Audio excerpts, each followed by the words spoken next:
Hello, this is Reverend Don Lewis coming to you from the beautiful metaverse, and more specifically from beautiful Danville, Illinois, homeland of the Corellian tradition. And this is Midday with Reverend Don. Welcome. And as you know, if you follow Midday with Reverend Don, you can type your questions or comments onto whatever platform you're watching on most of those platforms that will show up here in my chat room. The chat room is on the screen because I have no guests today, so we can all share it and we can communicate directly. I hope that you're having a wonderful week. Yesterday, our guest was Chris Copeland, and we talked about a number of subjects. Today, my chosen subject is the importance of artwork in metaphysics and, of course, in general. And I thought I would talk a little bit about what makes artwork of particular magical interest, and also why it's important historically and otherwise. And the first thing I have to say about that, and hello to Nikki Dodd in the chat room, is we have no idea at this time, no reliable idea, how long we've had artwork as human beings. We know that it goes well back into the last ice age. We know that our Neanderthal ancestors were doing artwork as well as early modern humans. Hello to Renee in the chat room. It's good to see you, Renee. And that they not only had a high role for artwork in their society, but they achieved, at least in some cases, very high skill with it. If you've seen the cave paintings of Lascaux, for example, you'll know that the people who made them were quite skilled artists. We were talking about cave paintings the other day, the fact that some of those cave paintings are deliberately made so that if you watch them in firelight, they almost appear to be animated.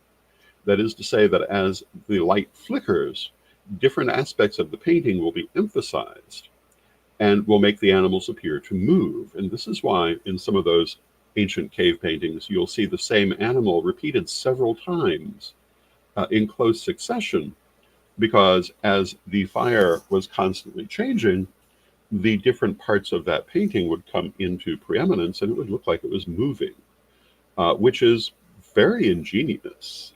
And it took people a long time to realize that those early artists had done such a thing. It also took someone going in with firelight again, after many years of people only looking with electric light, to see the difference that it made.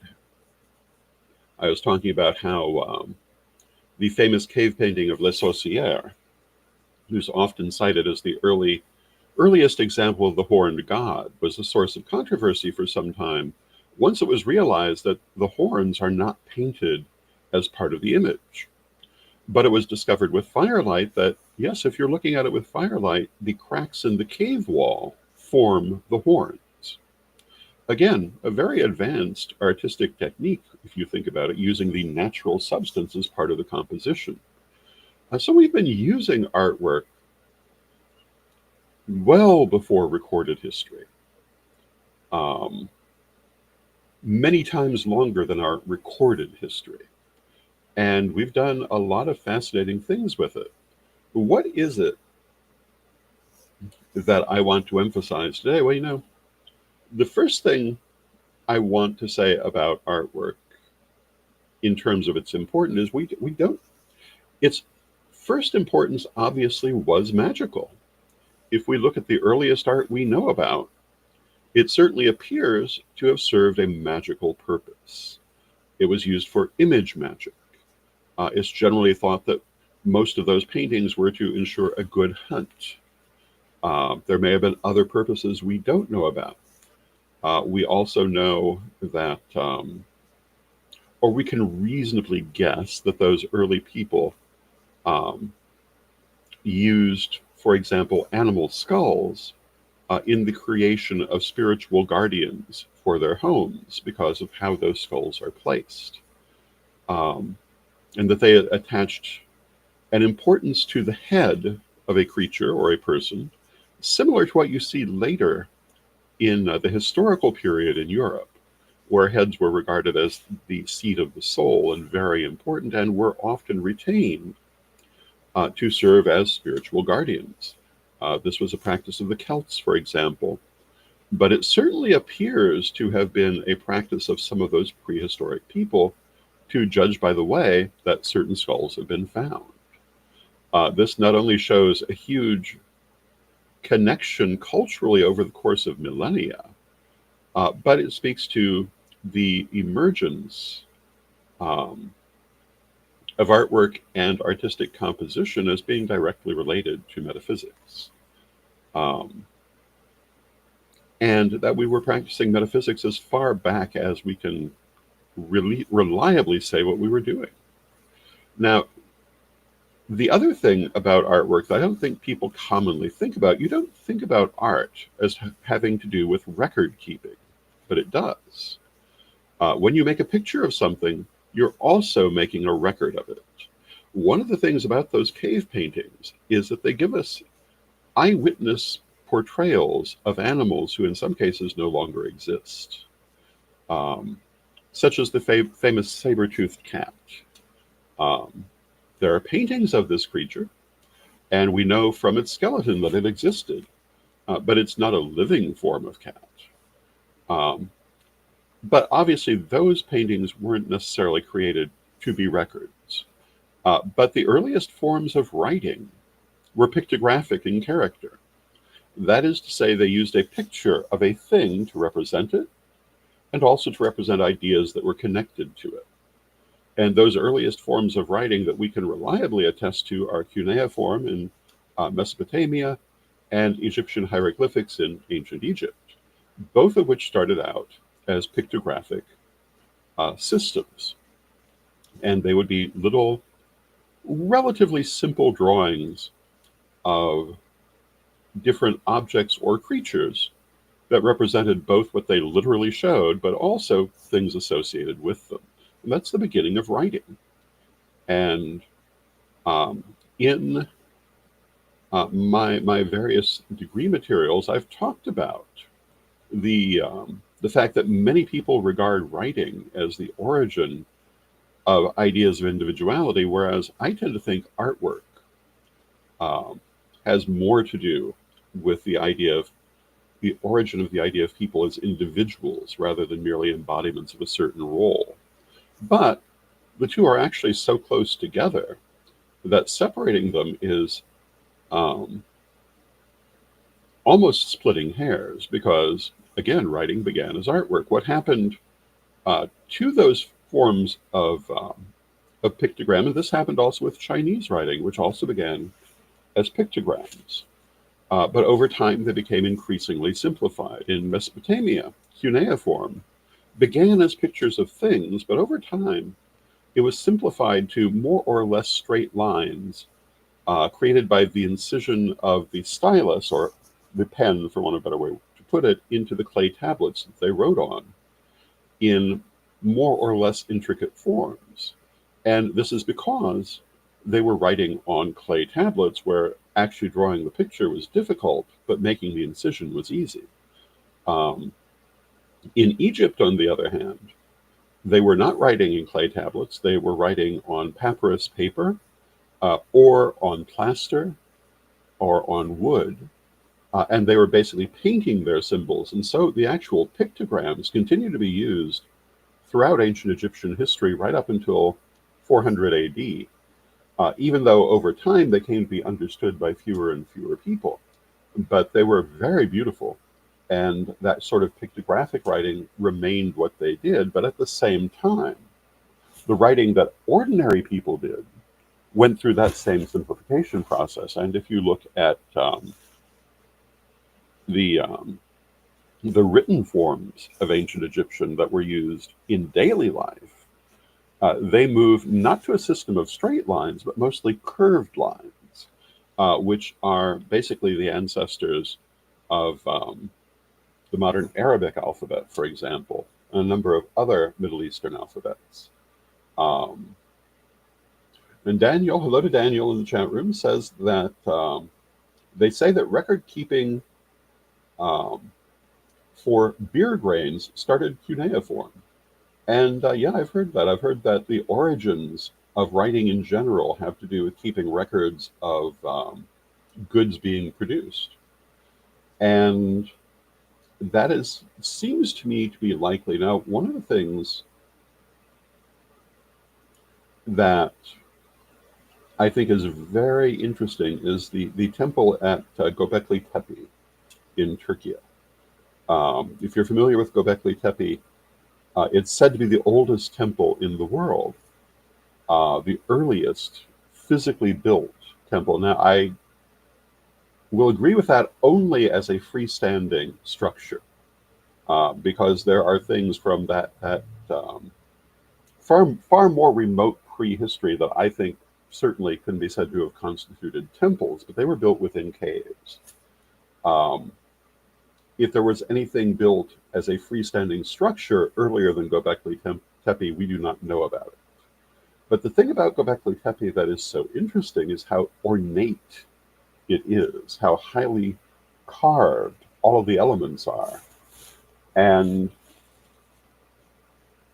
it's hard to come away from that artwork without thinking that a certain amount of it was being used for record keeping by portraying stories and the like. And that's generally, I think, agreed upon, although we don't know necessarily what it is. But the fact that such a structure exists suggests that many others probably also did. And so that origin of pictographic writing is probably earlier than we have thought. Um, but when we first started making records, we did it through artwork. Talking about individuality again, I believe that it's not only the advent of writing, but also the advent of portraiture that caused us to start to think of ourselves as individuals. Because really, these two things, um, often together, allowed for the first time a hard copy of an individual's achievements. And there is a theory that prior to that development, and even for some time after, that people didn't really think of themselves as being individuals. And you can still see some of this even today, that they thought of themselves rather as filling a certain role. And they judged themselves by how well they filled their role, and the idea of variation from that role was very ill received. But with the coming of the idea of individuality, it was possible to vary from that role, originally to improve it, certainly, over time, simply to vary. And this is, I think, a very important development in humanity. And I think, pardon my nose, it's still winter. I think it's very important for us to realize the effect that the development and implementation of artwork, as well as writing, had in how we look at ourselves and the world. Now, in the first degree materials, I talk about the importance of allegory and why artwork is superior to writing in conveying metaphysical ideas. And I'm going to touch on that next, because I firmly do believe that. And why would that be so? When you write, you can be so much more precise in exactly what you want to say. Whereas in artwork, it's so much up to the observer to interpret, and they may or may not understand it in the same way that the artist originally meant it. And my answer to this is that yes, those are exactly why I think that artwork is a better form for metaphysics, for spiritual teaching, because it is so much more open to interpretation, and the receiver brings so much more to it. Reading something is not always a purely passive activity, but it certainly can be, where you're trying to understand exactly what that author had to say, and not necessarily thinking about it yourself. Of course, that's not always true, but we only have to look at how um, certain other religions look at their sacred books to see that they expect people to have a wholly passive reception of that writing. That's never possible with artwork. You always have to think about artwork, even when it has subtitles.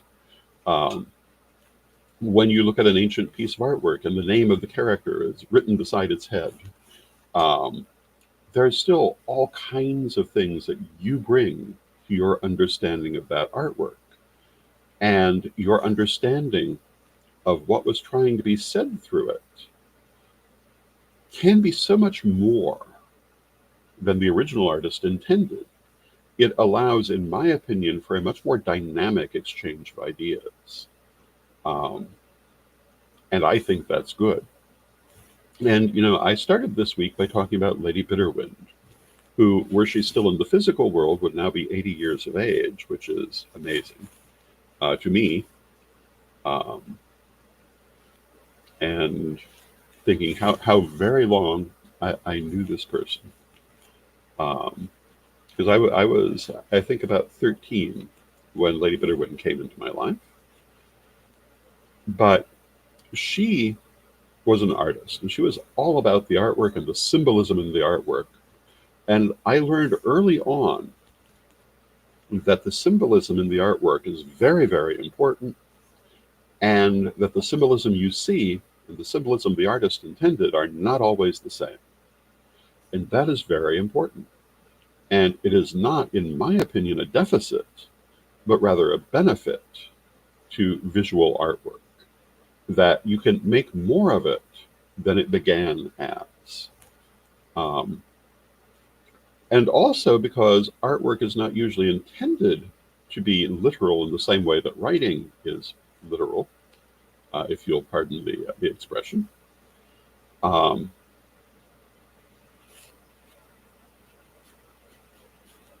this is simply part of that process, that um, it's natural to be able to take more than one thing away from it. One of the lessons that Lady Bitterwind taught me when I was young, I used to um, share all of my artwork with Lady Bitterwind and Lady Crystal, and sometimes other people who were part of the temple, but usually Crystal and Bitterwind when I was meeting with just them. But I remember a particular piece of artwork that Bitterwind was very pleased with, and she was particularly impressed with how I had handled the phallic symbolism in the drawing. The only thing was I hadn't done anything like that intentionally at all. But looking at it, I had to admit, yeah, you could walk away with that impression very easily. Even though I had not intentionally put the symbolism there, it was there. What that means to me, in part, is that when you're doing artwork, and this is true for writing too, but I think it's even more true for artwork, spirit can move through you in ways that you may not be aware of. The impression that you are preserving and creating for people, maybe more than you understand when you create it. And I can tell you. And again, this is also true for writing. I don't want to make too big a distinction between these because these things happen for both. But I can tell you that with artwork, what you set out to create and what you do create are by no means always the same thing. Very often that artwork will have a mind of its own in how it is developed. And there's a belief um, among many peoples that when you create an artwork, you're not really creating it at all. You're merely uncovering it. You're allowing it to take physical shape, but it already spiritually had a form that it was intending to take. And I tend to believe this is true. Now, this is also something you find in writing. If you have ever written a fictional story, for example, you may have observed that sometimes the characters will not be written the way that you intended to write them, but you will find yourself writing them differently from how you intended and more the way they simply come out. And I believe in the idea that just as we live in a multiverse where there are many versions of our reality um, running on different timelines, that this is also true for the things that we perceive ourselves as creating.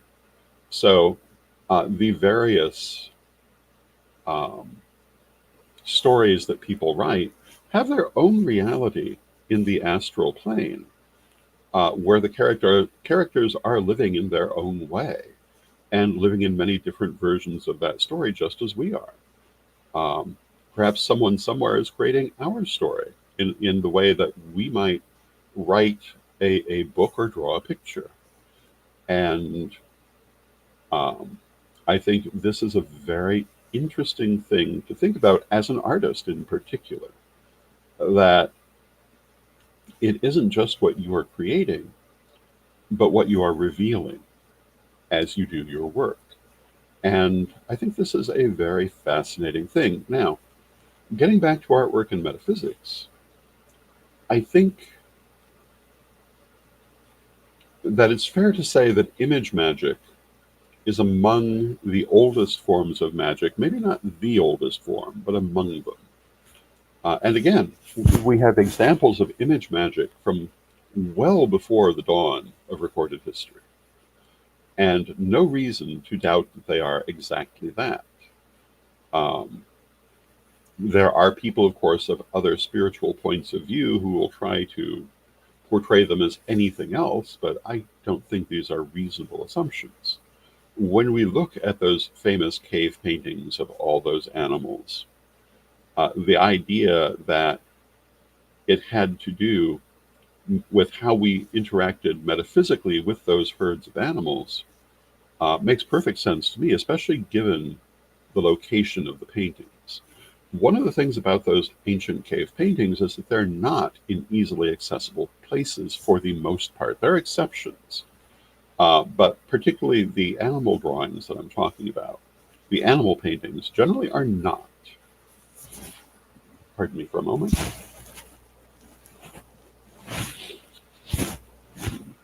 The weather keeps going up and down. But the fact that they are, and Moondancer remarks on the caves in France. Yes, most of these great paintings are in France and Spain. Not all of them, however, but the ones that we commonly think of from that period. And she refers also to the Hands mural, which is um, another famous example of a cave painting.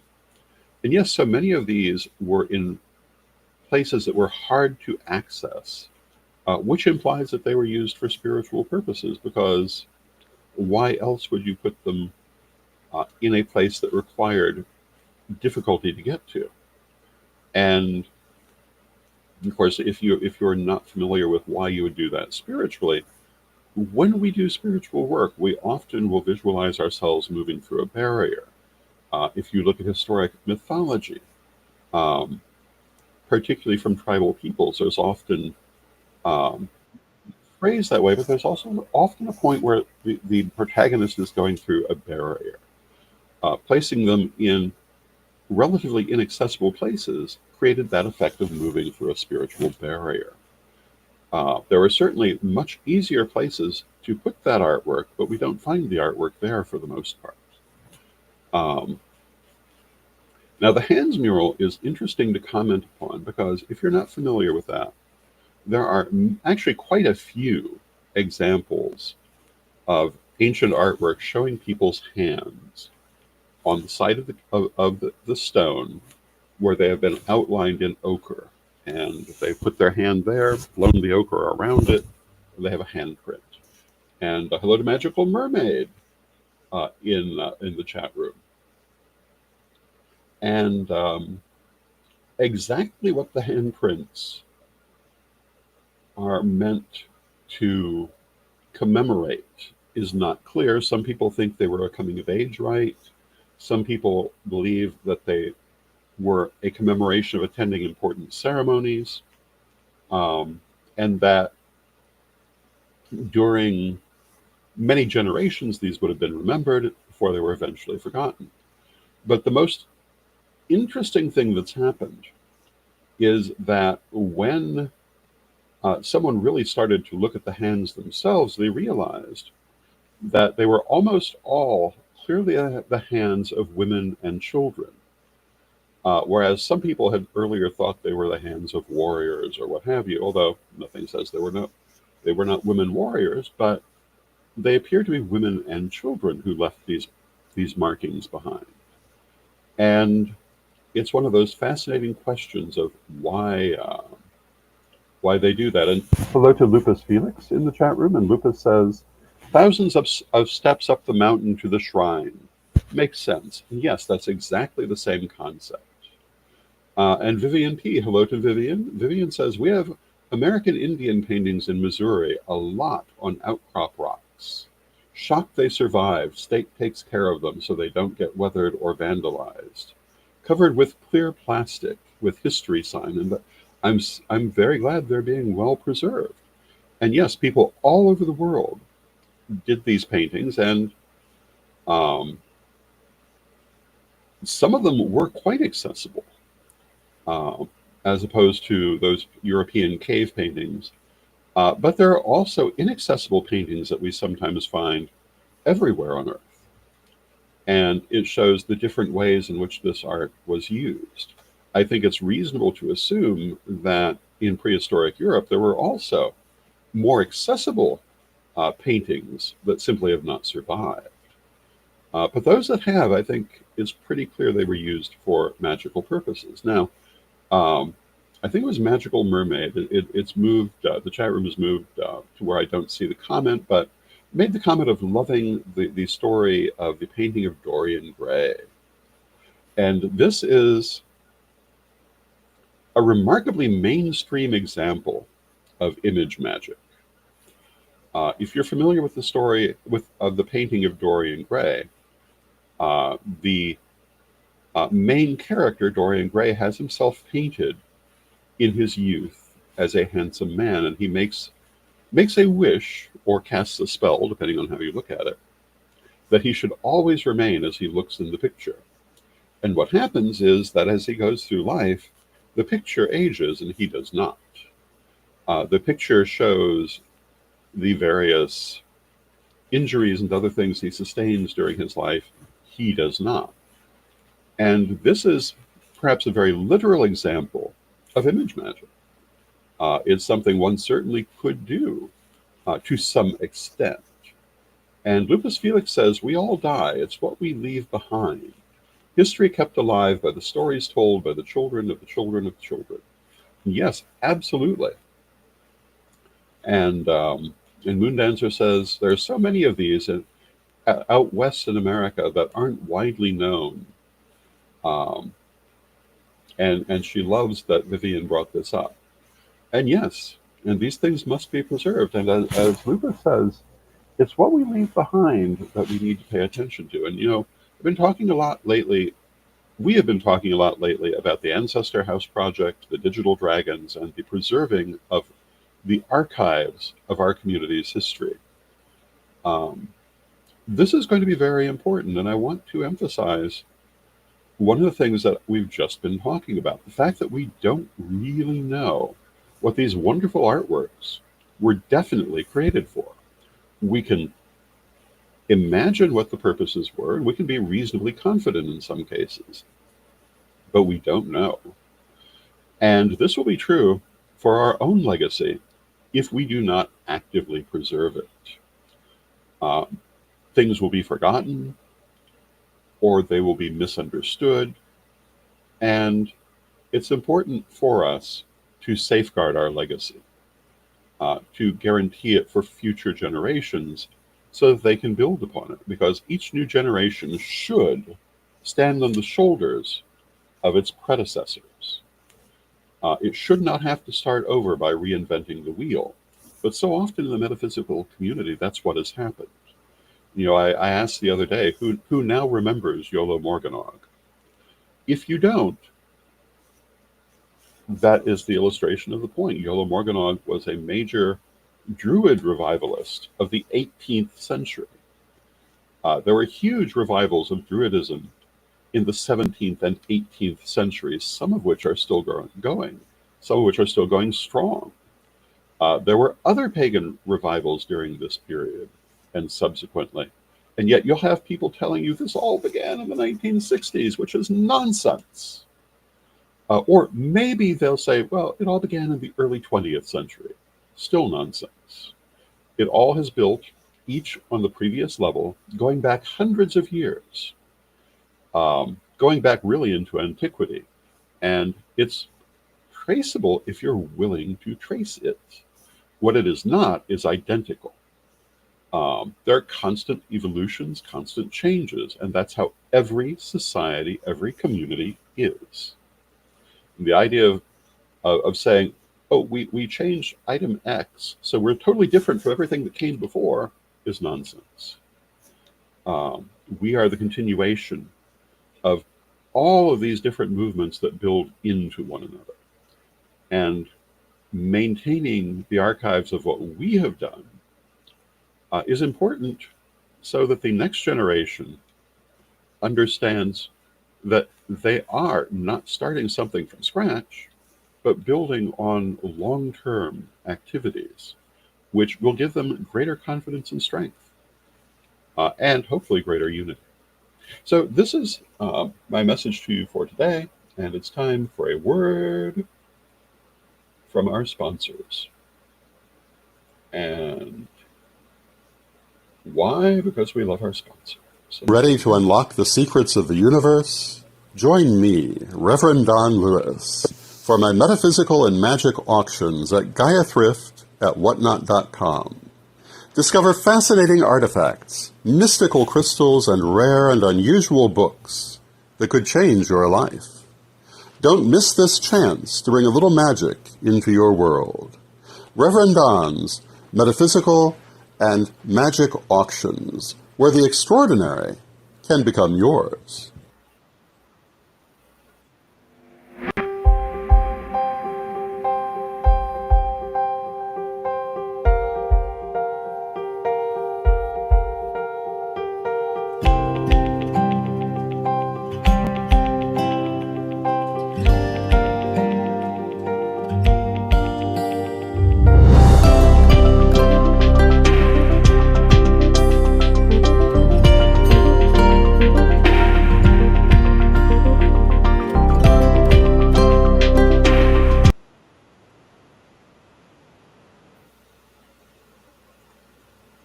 And thank you to our sponsors, Rev Don's Metaphysical and Magic Auctions and Equinox Learning Hub. And Magical Mermaid says that can be the next book, the archives book. And I don't know if it's going to be the next book, but it is going to be one of the next projects. And you're going to be hearing a lot more about that as we go forward. And with that, I see we have come to the end of our half hour, even a little bit beyond. So let us close with our prayer, as we always do. Divine Mother Goddess, Divine Father God, beloved ancestors, we ask you to help us to find the best ways to express ourselves and the best ways to record the things we find important in life. Help us to pass on our heritage to our posterity, and help us to always move forward in building that better world we wish to see. Beloved Mother Goddess, beloved Father God, beloved ancestors, we thank you with great love. Knowing you're always with us, from respect, we thank you for your presence, and may you be blessed now and always. May you be blessed now and always. I thank you for joining me, and I'll see you again tomorrow.